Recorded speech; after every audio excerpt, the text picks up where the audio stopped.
Turun Quran surah ke-49 ayat ke-13. Kita belum mulai nih ke syariatnya, kita baru muslimahnya dulu. Quran surah ke-49 ayat ke-13. Turunkan ke sini.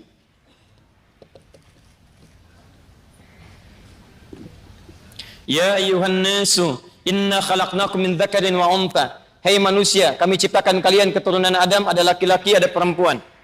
Wa ja'alnakum syu'uban wa qabaila. Kemudian kami tetapkan kalian bisa bertempat yang berbeda-beda. Apakah ibu yang ada di masjid ini semuanya dari tempat yang sama? Belum tentu. Bisa dari daerah yang berbeda-beda. Tapi poinnya adalah, fokus baik-baik. Terpisah dimanapun, mau dari Bandung, sampai ke Jakarta, sampai ke Bekasi, sampai ke luar negeri, tidak akan menghilangkan identitas yang dibawa dalam kehidupan. Jika dia perempuan, dia muslimah. Jika dia laki-laki, dia muslim. Nah, saya mau masuk kepada inti bahasannya. Fokus.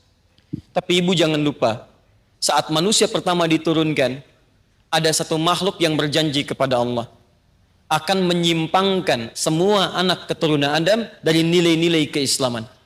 Lihat sini. Saya bikin frame begini Islam. Ada satu makhluk mengatakan, saya berjanji ya Allah, saya tidak suka dengan Adam. Saya akan berusaha menyimpangkan anak cucu Adam dari Islam. Bahkan kalau perlu saya keluarkan dari Islam. Fokus ini. Saya keluarkan dari Islam. Quran surah ke-4 ayat ke-119. Quran surah 4 ayat 119.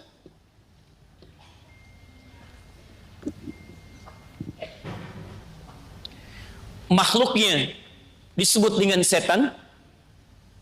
Surah ke-2 ayat ke-36. Setan asalnya dari iblis. Quran surah kedua ayat 34. Dan iblis asalnya dari jin yang tidak patuh kepada Allah. Quran surah ke-18 ayat ke-50. Makhluk ini ketika Adam turun ke bumi minta izin kepada Allah untuk ikut turun. Kemudian ketika dia ikut turun, dia memohon kepada Allah, berikan saya kesempatan untuk menggoda anak cucu Adam supaya menyimpang dari nilai keislaman. Untuk itulah saking sayangnya Allah kepada kita, diturunkan kepada kita jalan, cara supaya tetap menjaga nilai keislaman kita dan bisa menolak godaan-godaan makhluk yang tadi disebutkan ini. Cara kita mendekat kepada Allah dan menolak sebuah godaan-godaan ini dalam istilah din kita disebut dengan syariat namanya. Ini poinnya.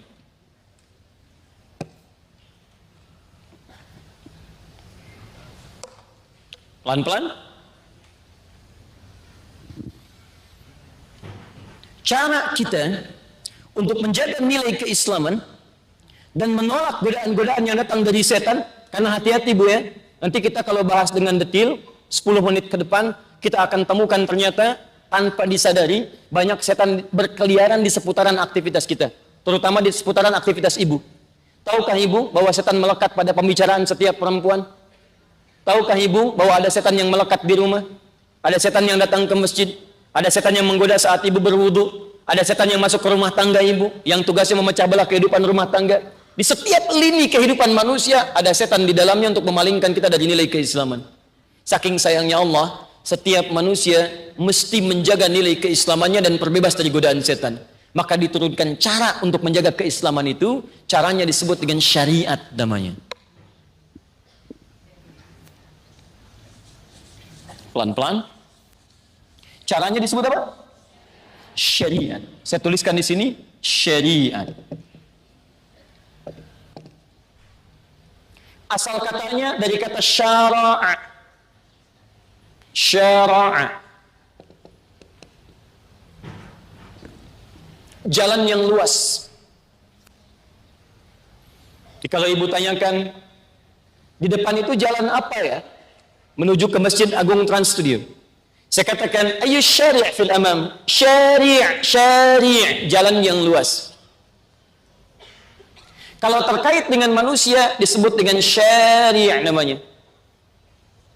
Kalau terkait dengan Allah, jalan yang diberikan oleh Allah untuk menjaga nilai keislaman kita, supaya sampai kita kepada nilai Islam yang benar.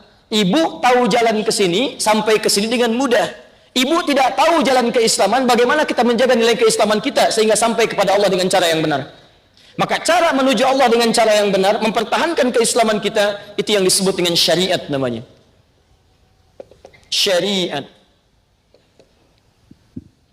Bagaimana cara mempertahankan Islam di rumah tangga, supaya di rumah tangga membawa nilai-nilai keislaman? Maaf, jadi istri yang islami, menerapkan nilai keislaman. Jadi anak perempuan muslimah, anak yang islami, bakti pada orang tuanya sesuai dengan ketentuan Islam. Jadi ibu yang islami, maaf, merawat anak-anak sesuai dengan nilai-nilai Islam. Maka ketika ibu ingin menerapkan itu semua, mustahil kecuali ibu melalui jalannya disebut dengan syariat. Bagaimana syariat Islam pada keibuan? Bagaimana syariat Islam menjadi istri yang baik? Bagaimana syariat Islam dalam kehidupan menjadi anak-anak? Nah, jalan-jalan semua mempertahankan keislaman, itu yang disebut dengan syariat namanya. Sampai di sini bisa dipahami? Artinya, ketika ibu membuat judul muslimah, belajarlah syariat, itu artinya muslimah mengandung arti seorang perempuan yang ingin menegakkan nilai-nilai keislamannya, dan cara mempelajarinya, dia masuk dengan nilai-nilai syariat dalam kehidupannya. Bagaimana secara pribadi menjadi islami? Maaf, bagaimana secara perempuan dalam kehidupan rumah tangga jadi istri yang bersyariat Islam? Bagaimana jadi ibu yang bersyariat Islam, keluarga yang bersyariat Islam, dan syariat Islam dalam kehidupan kita, dalam keseharian. Itu yang kita coba bahas. Cara mempraktekannya disebut dengan amal soleh namanya.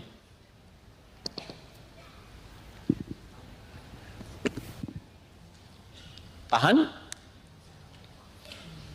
Cara mempraktekkan nilai syariat disebut dengan apa namanya? Amal soleh. Kalau orang sudah bisa mempraktikkan amal soleh, nanti amalnya akan dibuang, tersisa kalimat solehnya. Baik, soleh untuk laki-laki. Kalau perempuan, tinggal tambahkan tak di ujungnya, soleha. Karena itu muncul istilah suami soleh, istri soleha. Muncul istilah ibu soleha. Muncul istilah anak soleh, anak soleha. Muncul istilah guru soleha. Muncul istilah jamaah yang soleha. Mustahil setiap jamaah, ibu, anak, istri disebut dengan soleha kalau tidak menerapkan syariat Islam di dalamnya. Duh, ibu soleha, tapi sholat gak mau, mustahil. Duh, perempuan soleha, tapi anti syariat, mustahil. Seseorang perempuan disebut muslimah yang soleha ketika mau menerapkan nilai syariat Islam dalam kehidupannya. Paham sampai sini? Sekarang, yuk kita mulai pelan-pelan. Ini baru mukaddimah, ini inti bahasannya. Saya serius, ini inti bahasannya. Makanya saya agak cepat-cepat supaya mukaddimahnya tidak terlampau panjang. Ibu mesti bersabar Bu ya, karena kalau belajar dengan saya, itu mungkin akan bertahap supaya kita paham konsep pembelajarannya dulu. Kalau kita tidak paham ini, bagaimana kita bisa lompat pada inti bahasan? Kalau sudah mengerti ini, muslimah, artinya ibu dipanggil muslimah, siap menerapkan nilai keislaman. Caranya dengan menunaikan syariat, wujudnya amal soleh. Tidak mungkin dipandang perempuan jadi muslimah kalau tidak mau beramal soleh dalam kehidupannya. Sepakat sampai sini? Nah sekarang di sini inti bahasannya, apa saja amal soleh yang diturunkan dalam Al-Quran bagi keperluan muslimah, sehingga disebutlah dia oleh Al-Quran sebagai muslimah yang solihah dalam pandangan Allah Subhanahu wa Ta'ala. Ibu kalau disebut solihah di Bandung, orang Bekasi belum tentu kenal ibu. Kalau se-Indonesia menyebut Anda solihah, maaf, orang Malaysia belum tentu bermimpi bertemu Anda. Tapi kalau Allah menyebut Anda perempuan solihah, maka semuka langit dan bumi akan mengatakan Anda yang terbaik dalam kehidupan. Saya turunkan ke sini. Amalan menjadi muslimah yang bersyariat, menegakkan nilai-nilai kemuliaan dalam hidup, disingkat dengan amal saleh, untuk mencapai predikat muslimah salehah. Kalau laki-laki saleh, kalau perempuan salehah, dibagi pada dua bagian. 1, 2.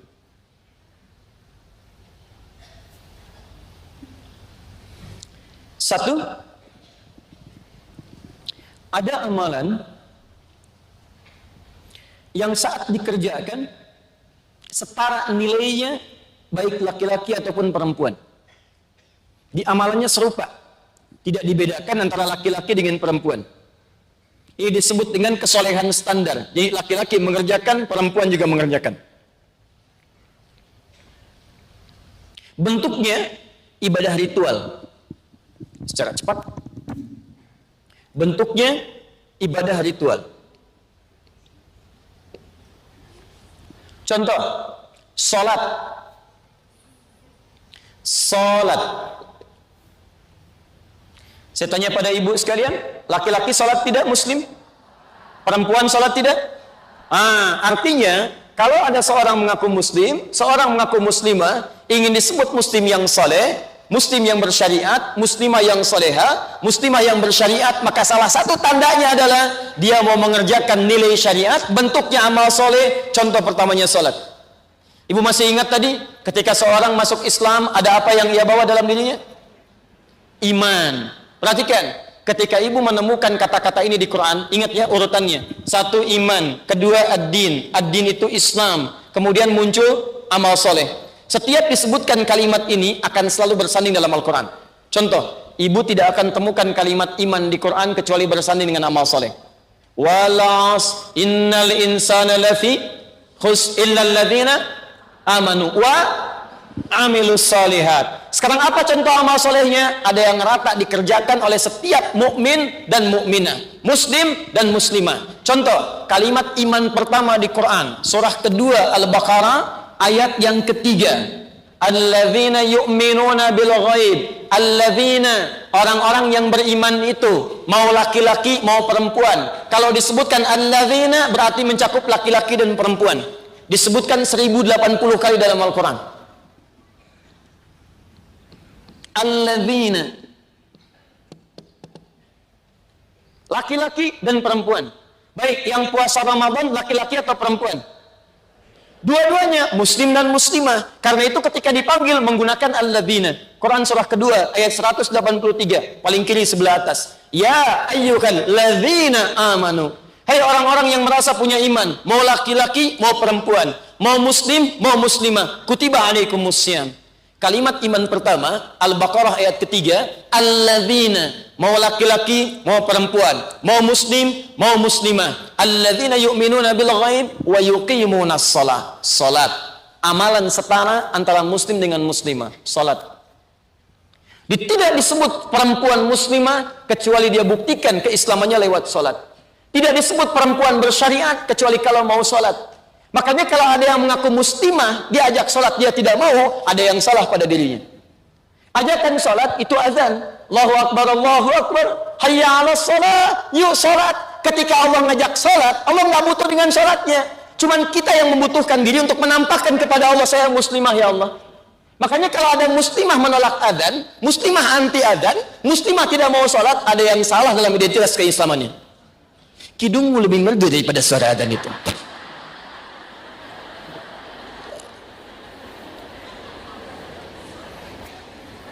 Di sepanjang manusia pasti lebih dekat kepada nilai-nilai syariat, nilai keimanan, apalagi menetapkan dirinya muslimah. Itu otomatis itu. Cuman satu disebutkan dalam hadis yang anti kepada adzan. Idza udzina fa farasyaitanu wa alaihi dharatun. Jika adzan dikumandangkan maka setan akan berlari sambil terkentut-kentut. Ini bahasa kiasan, maksudnya saking bencinya setan dengan suara adzan, karena tadi dia komitmen menjauhkan anak Adam dari kedekatan pada Allah, maka hidungnya pun dia tutup. Lari. Makanya hal yang paling unik terjadi kalau ibu mau dalam satu kondisi jauh dari setan itu saat dengar azan. Begitu dengar azan, setannya lari. Fa idza thuwiba fa'ada, kalau azan selesai dia balik lagi. Makanya saat ibu jalan pun dengan non muslim, teman ibu non muslim, ibu sedang jalan, tiba-tiba azan berkumandang Allahu Akbar, itu yang non muslim bisa mengingatkan ibu. Jeng, sudah azan, apa enggak sholat dulu? Masya Allah. Iya ya. Begitu adzan selesai, la ilaha illallah, ada. Yang muslimahnya jawab, tenang ada, baru adzan, belum qomat. Setan balik lagi. Hadisnya belum selesai, itu di Abu Dawud nomor hadis 666. Bahkan digoda sampai sholat. Begitu dia mau sholat, Allahu Akbar. Lihat, fayaqulu udhkur kada. Kata Nabi, ingat-ingat bagi setiap mukmin dan mukminah, setiap muslim muslimah. Sepanjang dia akan sholat, setan akan melekat pada dirinya. Begitu dia takbir, maka setan akan berkata pada benaknya, ingat ini, ingat itu. Ibu kalau nggak percaya silahkan ya. Sebelum anda sholat, Anda akan tenang. Tapi begitu mulai bertakbir, kalimat Nabi akan terbukti di situ. Allahu Akbar muncul di benak kita. Allahu Akbar, WA belum dibalas, SMS belum diteruskan, handphone belum diangkat, jemuran belum diangkut, macam-macam. Muncul. Gak percaya silakan, nanti pas duhur nih, Jumat, ibu salat duhur misalnya, ini kalimat ini muncul, begitu takbir, ingat ya, kata Ustadz Adi, setan menggoda itu setan. Seketika. Nah ini. Jadi ibu tidak disebut muslimah, kecuali ibu buktikan, apa identitasnya? Ini amal soleh. Jadi kalau ada muslimah nggak mau beramal soleh, seakan-akan dia mengurangi identitas dirinya. Kalau ada yang keluar dari Islam, dalam artian fitrahnya itu terkotori, kemudian dia keluar dari bingkai tadi, dia tidak sholat karena memang tidak ada identitas dalam dirinya. Tapi bagi ibu yang mengatakan saya muslimah buktikan, apa pembuktiannya? Nih, sholat. Kata Allah saya turunkan sholat. Benar nggak kamu muslimah? Paham? Nah, tapi persoalannya adalah, apakah setiap orang yang sholat benar sholatnya? Karena ada orang yang ingin menerapkan syariat. Syariat contoh pertamanya sholat. Maaf, begitu mau sholat, tapi cara sholatnya tidak seperti yang diinginkan. Maka disitulah kemudian kita terapkan di pertengahan antara muslimah dengan syariat, belajarlah syariat. Belajar. Apa yang dipelajari dari syariat? Jangan yang tinggi-tinggi dulu. Pertama, sholat. Saya mau tanya pada ibu sekalian, jawab masing-masing saja. Tidak perlu menunjuk ke orang lain. Satu menunjuk, tiga kembali kepada kita. Lihat baik-baik. Ini sindiran halus sekali dalam Al-Quran. Bahkan orang yang sholat, ada yang tidak paham dan tidak mengerti apa yang dibaca dan dilakukan dalam sholatnya. Saya ulang ya. Ini sindiran halus sekali di Quran. Surahnya surah ke-29, ayatnya ayat 45. Surah ke-29, ayat 45. Al-Ankabut. Kalau ibu sedang baca Quran, ingat ya, ada dalam bahasa-bahasa syariat yang tidak boleh dirubah. Itu bukan bahasa Arab biasa. Namanya bahasa syariat. Kalau bahasa syariat tidak boleh diterjemahkan ke dalam bahasa yang lainnya. Contohnya misalnya adzan. Adzan nggak bisa diterjemahkan. Walaupun pakai bahasa Arab. Karena bahasanya bukan bahasa Arab biasa, tapi bahasa Arab syariat. Allahu Akbar, Allahu Akbar. Mau di Turki, mau di Sunda, mau di Palembang, Jakarta, kalimatnya semua sama. Nggak boleh diterjemahkan. Nggak usah terlampau kreatif. Bandung adzan. Allahu Agung, Allahu Agung. Masya Allah.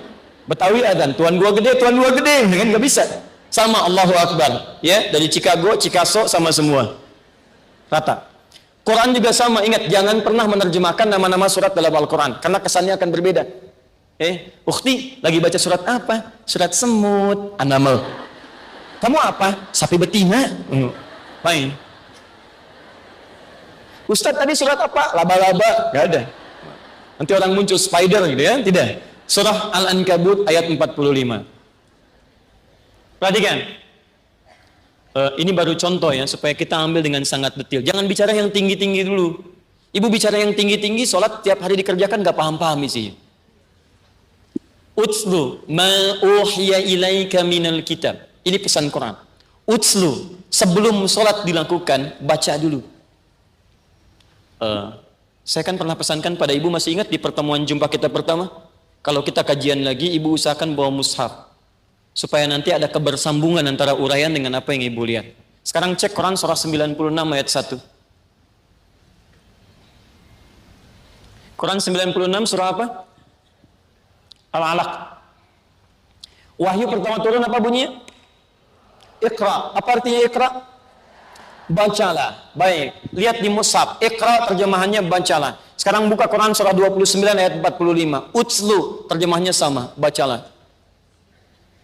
Yang terjemahannya beda boleh angkat tangan, sampaikan. Kalau beda saya berikan hadiah. Minimal buku yang terbaru. Ada yang beda terjemahannya. Saya punya keyakinan semuanya sama. Satu bacalah, yang kedua bacalah. Kalau terjemahannya sama, kenapa kata-katanya berbeda? Yang satu iqra, yang kedua utslu. Fokus ya. Kalau disebutkan ikra, itu artinya perintah membaca tanpa disertai perintah untuk memahaminya. Yang penting baca saja. Baca, mau paham, mau tidak, yang penting baca. Tapi kalau berubah kalimatnya menjadi utslu, asalnya berasal dari kata tilawah. Tilawah, baca, paham, amalkan. Punya 3 arti. Baca, pahami, amalkan yang dipahami itu. 3 kata ini disebut dengan tilawah namanya. Perintahnya disebut dengan utslu. Kalau hanya baca saja tanpa menuntut pemahaman, disebut dengan qiraah namanya, qiraah. Qiraatun. Perintahnya ikra. Orangnya disebut dengan qari, perempuannya qari'ah. Makanya ketika ada orang baca Quran disebut dengan qari, dia tidak menerjemahkan, dia cuma baca saja. Mau paham, mau tidak, yang penting dibaca. Paham sampai sini? Tapi kalau kalimat berubah jadi tilawah, perintahnya utslu, artinya dalam perintah kalimat itu bukan hanya menuntut bacaan, tapi kita diminta memahami apa yang dibaca. Jelas sampai sini? Sekarang ibu perhatikan baik-baik.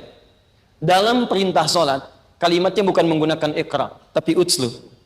Utslu ma uhya ilaika minal kitab. Sebelum sholat, baca dulu, pahami dulu bacaan-bacaan sholat, pelajari dulu seperti diwahyukan kepada Nabi Muhammad SAW, keterangannya ada dalam Alkitab. Kalau sudah paham bacaannya, sudah mengerti bacaannya, sudah paham gerakannya, dengan pemahaman ini kerjakan sholat. Wa aqimis sholat. Sholat yang ditunaikan dengan paham bacaannya, mengerti gerakannya, itu yang melahirkan kekhusyuan dalam jiwa, sehingga dengan khusyuk itu terjaga kita dalam kehidupan. Silahkan cek, dari sekian ruku yang dikerjakan, ribuan kali ruku dan sujud, berapa persen bacaan sholat yang ibu pahami? Jangan-jangan lisannya Allahu Akbar, tapi pikirannya kemana-mana. Allahu Akbar, duh diskon tadi belum dapat, ya Allah. Sami Allahu liman hamidah. Cek, harusnya lisan berkata Allahu Akbar, karena faham pikiran menerjemahkan Allah Maha Besar. Jadi ketika lisan mengucapkan, pikiran menerjemahkan, pikiran kita nggak akan kemana-mana, karena fokus menerjemahkan apa yang diucapkan. Lalu hati meresapi itu, ya Allah saya akui Engkau yang Maha Besar, tapi dalam kehidupan sehari-hari ampuni saya ya Allah yang sering merasa besar dalam kehidupan. Angkuh terhadap suami, sombong pada teman-teman, merasa besar dibanding orang lain, hebat dibanding orang lain, ampuni saya ya Allah. Karena itu ketika Anda bertakbir, Anda mohon ampun kepada Allah. Bacalah doa iftitah, Allahumma ba'id baini wa baina khatayaya. Ya Allah, kalau selama ini saya salah, ya Allah, kalau selama ini saya berdosa, mohon ampun ya Allah, jauhkan saya dengan kesalahan saya seperti Engkau jauhkan antara timur dengan barat yang tidak pernah bertemu. Saya sampai kiamat tidak mau ketemu dengan kesalahan saya, ya Allah, ampuni ya Allah. Allahumma naqqini minal khataya kama yunaqqa thawbul abyadu minad danas. Dan hapuskan kesalahan saya ya Allah, seperti pakaian yang bersih dihapuskan dari noda-noda. Kalau perlu gunakan air yang sangat dingin ya Allah, saya bertobat dari kesalahan itu. Makanya Abu Bakar begitu takbir Bu, Allahu Akbar, saking pahamnya kalimat itu sampai bergetar tangannya. Karena takut dianggap orang baik, tapi ternyata di hadapan Allah masih ada sesuatu yang kurang tepat dalam kehidupannya. Selevel Abu Bakar, sahabat Nabi, mertua Nabi, hidup dengan Nabi, mohon maaf, menemani Nabi hijrah, putrinya menikah dengan Nabi, wafatnya kuburannya di samping Nabi, masih merasakan ada yang kurang dalam hidupnya. Begitu takbir, gemetaran tangannya. Cek, ibu sahabat Nabi bukan, mertua Nabi bukan, menantu Nabi juga bukan, pasangan Nabi juga bukan, hidup tidak bersama Nabi, wafat tidak dikubur di samping Nabi. Sehebat apa kita sehingga merasa hebat dalam sholat kita sehari-hari? Yang kita bacakan belum tentu dipahami, walaupun sama-sama gemetarannya, subuh-subuh di puncak gemetaran juga gitu. Takbir. Ayo jangan yang tinggi-tinggi. Kenapa sholat kita jarang khusyuk? Salah satu sebabnya karena nggak paham yang dibaca. Ibu minta 7-8 permintaan saat duduk di antara dua sujud. Berapa yang dikabulkan? Rabbighfirli warhamni wajburni warzuqni, rizki minta, ampunan minta, maaf minta. Berapa yang dikabulkan?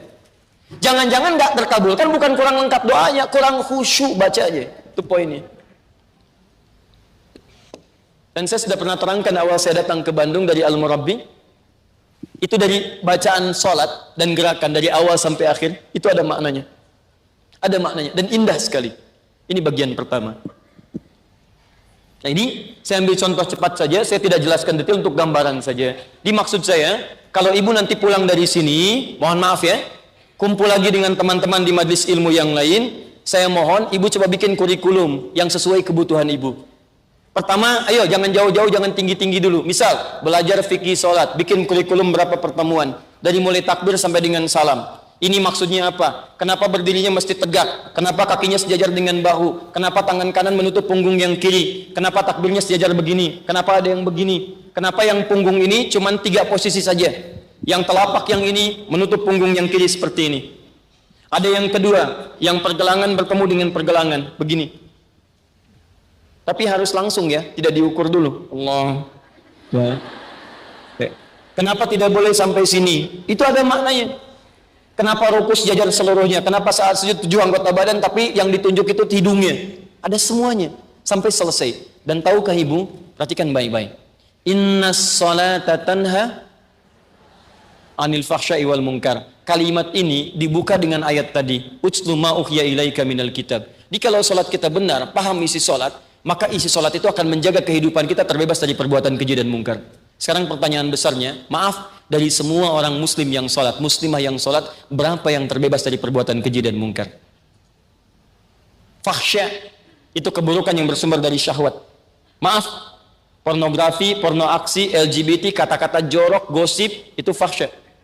Di mustahil ada muslimah kemudian sholat, sholatnya benar, kemudian bergosip, mustahil. Saya tidak, Ustaz, alhamdulillah, nggak seperti ibu itu tuh, sama. Ayo, ya. Amalan yang lain, contoh infak, ini yang umum setara. Kemudian ada interaksi dengan Al-Quran. Laki-laki baca Quran, perempuan baca Quran. Muslim menghafal Quran, muslimah menghafal Quran. Muslim membaca Quran, tajwidnya belajar, muslimah juga belajar. Baik, mohon maaf, muslim memahami tafsir Al-Quran, muslimah juga belajar tafsir Al-Quran. Karena itu, jangan cukupkan dengan laki-laki saja yang jadi penghafal Quran. Ibu pun mesti tergerak menghafal Quran. Jangan cukupkan dengan laki-laki saja yang bacaan Qurannya bagus. Ibu pun mesti bagus. Jangan cukupkan yang laki-laki saja paham tafsir. Ibu pun mesti paham Quran. Siapa yang menjelaskan pada anak-anaknya? Siapa yang menjelaskan pada bagian-bagian dekat dengan keibuannya? Kalau bukan ibunya. Pahami. Bagaimana caranya? Sekali lagi, belajar caranya disebut dengan syariat. Bukan sekedar baca. Kalau cuma baca, jangankan ibu. Bahkan yang tidak beriman pun mau baca Quran. Kalau cuma memahami, jangankan ibu. Bahkan yang tidak beriman pun paham Al-Quran. Dia mempelajari itu. Cuman pemahamannya digunakan untuk menjauh dari Quran. Makanya bedanya muslimah dengan yang non-muslimah, lihat poinnya. Dia mesti belajar syariat. Syariat mengatakan interaksi dengan Al-Quran. Maka ilmu mengajarkan bagaimana cara saya berinteraksi dengan Al-Quran. Muslimah yang baik bukan cuma baca. Kalau cuma baca, jangankan ibu. Anak 3 tahun sudah baca Quran. Anak 4 tahun sudah baca Quran. Apa bedanya bacaan ibu dengan bacaan anak-anak? Belajar dengan syariat, belajar dengan ilmunya. Begitu ibu ingin baca Quran, lihat tajwidnya. Begitu ibu ingin menghafal Quran, lihat cara menghafal yang benarnya. Itu yang dimaksud dengan menerapkan syariat dengan pembelajarannya, ilmunya. Jangan-jangan hari ini pun tidak punya rencana untuk menegakkan syariat. Coba saya tanyakan kepada ibu sekalian. Mohon maaf ya. Berapa kali kita punya rencana di hari ini untuk menunaikan sholat sunnah? Berapa ayat yang ibu rencanakan untuk dibaca hari ini? Berapa ayat yang ibu rencanakan untuk dihafalkan di hari ini? Jangan bicara yang tinggi-tinggi kalau pada yang dasar-dasar saja kita tidak punya rencana untuk mewujudkannya. Maka tunjukkan kebanggaan di hadapan Allah Subhanahu wa taala sebagai muslimah yang baik dengan menerapkan nilai-nilai kehidupan yang kita bisa turunkan menunya. Infak, laki-laki infak, perempuan infak. Tapi pertanyaannya, bagaimana cara infak yang dibenarkan oleh syariat? Ibu jangan-jangan ngejar-ngejar masjid, ngejar-ngejar majelis taklim untuk infak. Padahal kata Al-Quran, infak pertama itu kepada kedua orang tuanya. Quran surah kedua ayat 215.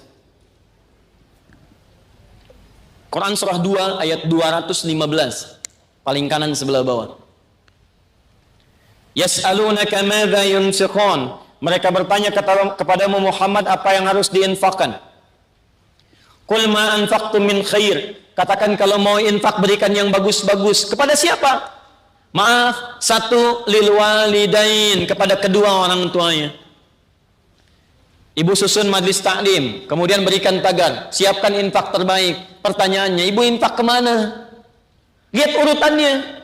Jangan-jangan kita kejar infak pada yang lain, orang tua sendiri gak pernah dilihat. Duhai kata Quran, ibumu yang melahirkan kamu dalam keadaan sakit dalam kandungannya. Mengandung sudah sakit, Quran surah 31 ayat ke-14. Melahirkan tidak mudah, Quran surah ke-7 ayat 189. Menyusui kadang sampai 2 tahun, Quran surah ke-2 ayat 233-nya. Ibu sebagai perempuan mengalami itu, tapi bukankah ibu juga punya ibu? Ibu juga punya ayah. Quran mengatakan kalian nggak bisa balas jasanya, tapi minimal berikan bakti kepadanya. Apa itu infak? Infak itu pemberian terbaik dari wujud materi. Tidak harus uang. Makanan itu infak. Pakaian itu infak. Ya, hal-hal yang baik-baik yang diberikan infak. Tidak yang tinggi-tinggi karena orang tua nggak akan pernah menuntut banyak.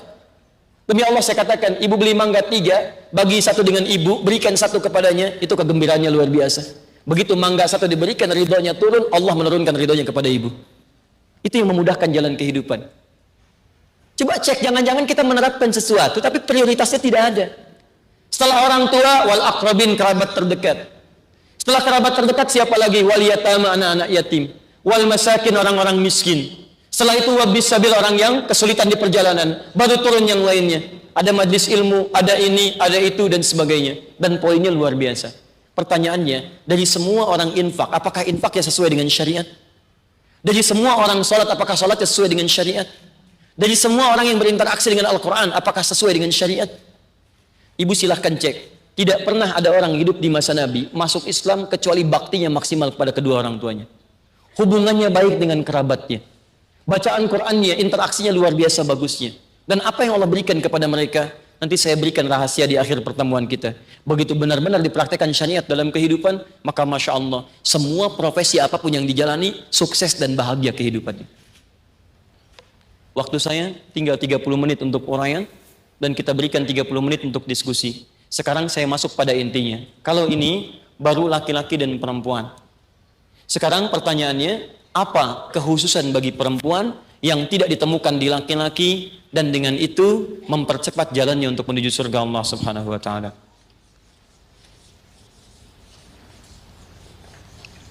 Berbahagialah ibu diciptakan sebagai seorang perempuan. Seperti saya bahagia diciptakan sebagai seorang laki-laki.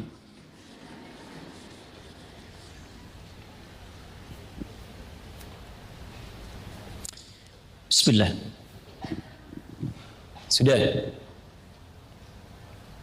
Baik, saya belum simpulkan dulu, simpan dulu yang tadi. Sekarang kita ambil amalan khusus hanya untuk muslimah, tidak untuk muslim. Dan dengan ini ada kalimat Nabi di hadis At-Tirmidzi yang saya bacakan, kalau bisa mengerjakan itu, maka jalan menuju surga akan sangat cepat bagi perempuan.